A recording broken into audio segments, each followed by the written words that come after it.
Hi guys, so I have to say that having a full house during Prime Minister's questions is certainly entertaining, and while Boris Johnson thought it would help him, it clearly isn't.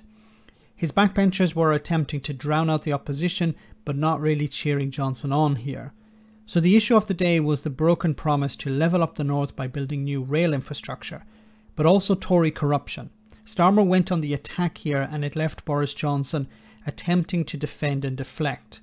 The Prime Minister attempted to turn this session into Leader of the Opposition's questions, not Prime Minister's questions.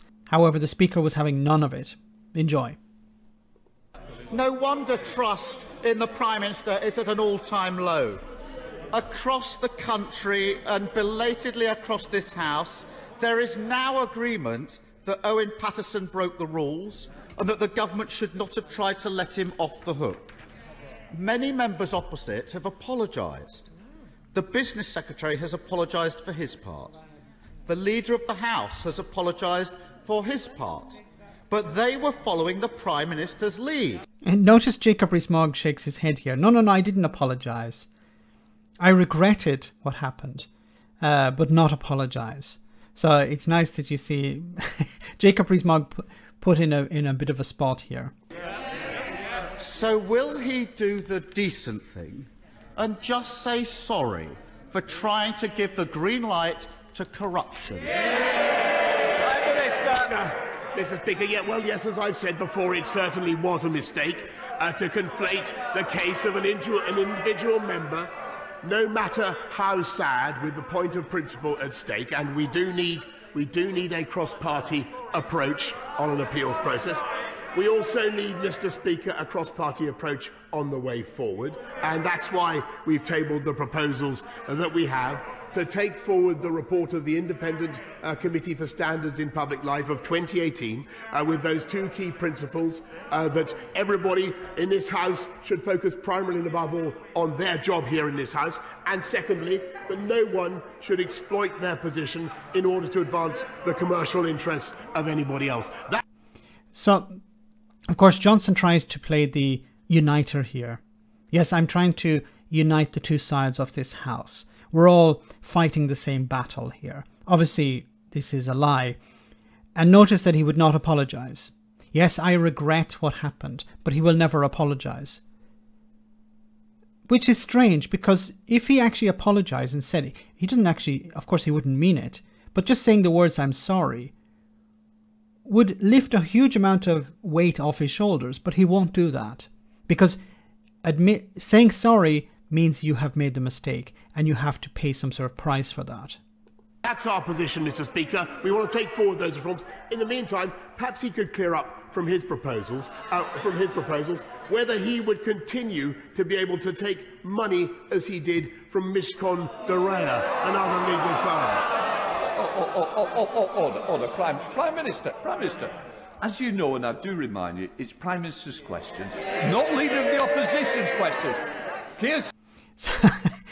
You know, Boris Johnson trying to turn it into Leader of the Opposition's questions. And it's, you know, it's good that we have the Speaker of the House interfering here, intervening, I should say, and saying, look, your job is to answer questions, not to ask questions. Now, there was another scene like that. But what I think everybody can see, Mr. Speaker, is that in a classic lawyerly way, the right honourable gentleman is now trying to prosecute others for exactly the course of action that he took himself. And what I think the nation wants to know, because his register is incomplete, who paid Mishcon de Rea and who paid the 25,000? Who's paying him for his? Just a minute, Prime Minister, I don't want to fall out about it. I've made it very clear. It is Prime Minister's questions. It's not for the opposition to answer your question. Whether we like it or not, those are the rules of the game that we're all into, and we play by the rules, don't we? And we respect this House, so let's respect... We play by the rules. He obviously... How can he say that with a straight face? We play by the rules. Obviously, you can hear Parliament erupting in laughter there. Of course, Boris Johnson does not play by the rules. Boris Johnson does not play by any rules, be it within Parliament or outside Parliament. Then we had this. We know that Randox has been awarded government contracts worth almost £600 million without competition or tender.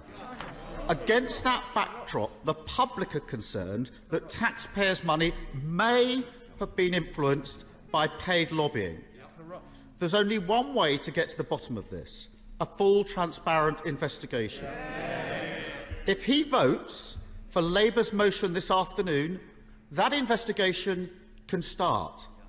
Will he vote for it, or will he vote for another cover-up? Prime Minister! I'm very happy to publish all the details of the Randox contracts, which have been investigated by the National Audit Office already. We're talking of cover-ups. I'm sorry, Mr. Speaker, but we still have not heard why the Honourable Gentleman will not tell... Order. Minister, Prime Minister, sit down. Prime Minister, I'm not going to be challenged. You may be the Prime Minister of this country, but in this House, I'm in charge, and we're going to carry on. Finally, he tells Boris Johnson to sit down. He understands that Boris Johnson is trying to break the rules. Boris Johnson does not care about parliamentary procedure. He must have understood this a long time ago, because Boris Johnson treats Parliament like a debating chamber. It's all a joke to him. And finally, somebody has stood up to him. But he needs to be punished. There must be some sort of punishment for this. How is it that the Prime Minister can break the rules here by asking questions of the opposition? Now, some people will probably look at this and say, what's wrong with him asking questions of Keir Starmer? But that's not his job. His job is to represent the government. The government are the ones in power. They're the ones who have to answer questions. Boris Johnson can have that opportunity to ask Keir Starmer questions when Keir Starmer is the Prime Minister, and Keir Starmer in that position cannot ask Boris Johnson questions during PMQs. Those are the rules. But of course, Boris Johnson doesn't believe the rules apply to him. He doesn't believe the rules apply to him when it comes to wearing a mask. He doesn't believe the rules apply to him when it comes to operating in Parliament, being Prime Minister. Everything is at his discretion. As I said, he treats it like a joke. He treats Parliament as a joke. There's no respect for Parliament here. And that is extended to the constituents, because the constituents are represented by their MP. And if Boris Johnson doesn't treat Parliament with respect, he's not treating the MPs with respect, and therefore he's not treating the constituents with respect. People who have voted to put their MP there to ask Boris Johnson questions, and Boris Johnson's job is to answer the questions. If he's not able to do that, he should resign. And it's disappointing that there isn't some sort of mechanism to punish him over this. Yes, the Speaker can interrupt and say, sit down, to end his rant. But he's already got his point across. He's trying to conflate whatever Keir Starmer did in the past with the corruption that has taken place within the Conservative Party today. And for the general public, they see this and they probably turn around and think, well, maybe Keir Starmer is just as dirty. I really wish there was a way of punishing the Prime Minister here. Obviously, there isn't. Let me know in the comment section, guys, what you thought about all of this. As always, your comments are greatly appreciated. Thanks a lot.